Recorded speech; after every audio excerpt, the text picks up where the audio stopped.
ময়মনসিংহ নগরের কেওয়াটখালী এলাকায় ব্রহ্মপুত্র নদের উপর নির্মিত হচ্ছে দেশের প্রথম পিলারবিহীন দৃষ্টিনন্দন স্টিল আর্চ সেতু। সেতুটির সংযোগ সড়ক নির্মাণের জন্য ১১৩ একর জমি অধিগ্রহণের কাজ চলছে কয়েক বছর ধরে। স্থানীয় অনেকের অভিযোগ, অধিগ্রহণের টাকা পেতে ভূমি অধিগ্রহণ ও গণপূর্ত অফিসে ৬ থেকে ১০% ঘুষ দিয়েও কমছে না হয়রানি। পলাশপুর হাক্কানি মোড়ের বাসিন্দা অটোরিকশা চালক বিল্লাল হোসেন ১% জায়গার উপর নির্মাণ করেছিলেন ৪ তলা ভবন। এর মধ্যে ৫৩ পয়েন্ট জায়গা করা হয় অধিগ্রহণ। এতে ২১ লাখ টাকা উত্তোলন করতে ভূমি অধিগ্রহণ অফিসে ঘুষ দিতে হয়েছে ২ লাখ টাকা। তারপর হতে হচ্ছে হয়রানির শিকার। অর্ধেক ভাঙ্গা অর্ধেক নিয়ে বসে রয়েছি। এখন এই নিয়ে আমার চাপ দেওয়া হইতেছে যে আপনি ফুল ছাপানায় ভেঙে দিতে হবে।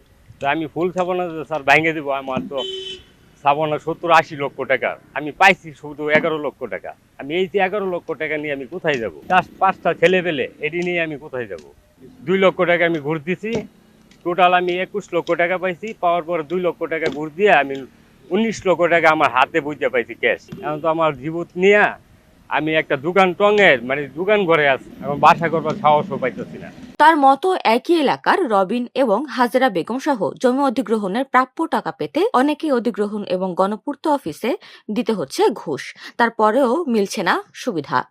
আমার টোটাল টাকা ছিল আপনার ৯১ লাখ, এখান থেকে আপনার 6% গেছে, বাদ বাকি টাকাটা আমরা পাইছি। তারপর অনেক হয়রানি, চেক নিতে যায় আরও এক্সট্রা টাকা চায় তারা। পুরানির পরে দেখেন না, চালাপালা থাকে তো অনেকে, ওরা আর আমরা দিইনি। ২ কোটি টাকা তারা বলছে আমার 2 কোটি টাকা বিল হইব, আমি আর নিতে পারবেন ১,৩০,৭০ লাখ আমরা নিয়ে। আমি বলছি না, তাহলে তো বাবা দেন না। আমি মনে মনে অবিষ্ট তো আমার কইছে যে না হইলো আমি ১.৫ কোটি টাকা পাই, আমি ৫০ নিব। তো এবার এলাই ৭০ লাখ নিব গা। তো আমি এই ৬ লাখ টাকা লাগে উদয় কামটা কেলে দিয়াম। পরে বাবা আমি দিচ্ছি না, টাকা হয়েছে।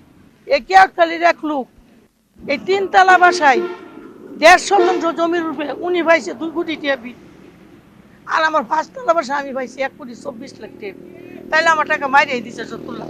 তবে অভিযুক্ত কেন্দুয়া গণপূর্ত উপবিভাগের সাবেক উপসহকারী প্রকৌশলী আনার মিয়া দাবি করেন তিনি কারো কাছ থেকে কোনো ঘুষ বা সুবিধা নেননি। এদিকে ভূমি অধিগ্রহণ কর্মকর্তা জানায় স্বচ্ছতার সাথে ভূমি অধিগ্রহণ কাজ চলছে। দুর্নীতির প্রমাণ মিললে প্রয়োজনীয় ব্যবস্থা নেওয়া হবে। ফেরদৌসকে আমি তো চিনি না, এই ফেরদৌসকে আমি বাঁচাবো কেন? কোন দুঃখে কোনো কারো কাছ থেকে কোনো সুবিধা নেওয়া হয়নি। আপনি নিশ্চয়ই জানবেন, আমরা ২-৩জনকে অলরেডি আমরা জেলে পাঠিয়েছি, দালাল ধরে জেলে পাঠিয়েছি। এবং আপনারা দেখবেন যে আমাদের রুমের পাশে অলরেডি আমরা আইনের সংশ্লিষ্ট ধারাসহ উল্লেখ করে দিয়েছি, টাউট আইন। এই আইনের অধীনেও আমরা কিন্তু শাস্তি দিচ্ছি। আমাদের দিক থেকে আমরা 100% আমরা অনেস্টভাবে আমরা কাজটা করছি, যাতে কোনো দালাল ছাড়া, কোনো থার্ড পার্টি ছাড়া যেন যারা ক্ষতিগ্রস্ত জমির মালিক তারা যেন ক্ষতিপূরণটা পান।